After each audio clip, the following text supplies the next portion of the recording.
Welcome to the instructions video for the Seepage Force Flow Net interactive calculator.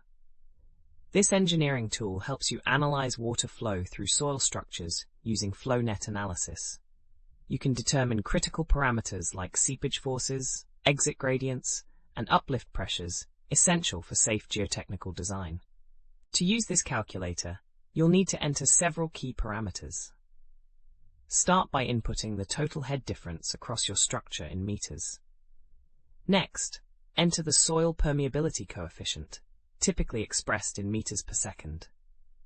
Then specify the number of flow channels, which represents the flow paths in your flow net diagram, and the number of equipotential drops, which are the equal head intervals. You can also input the unit weight of water and the soil's submerged unit weight.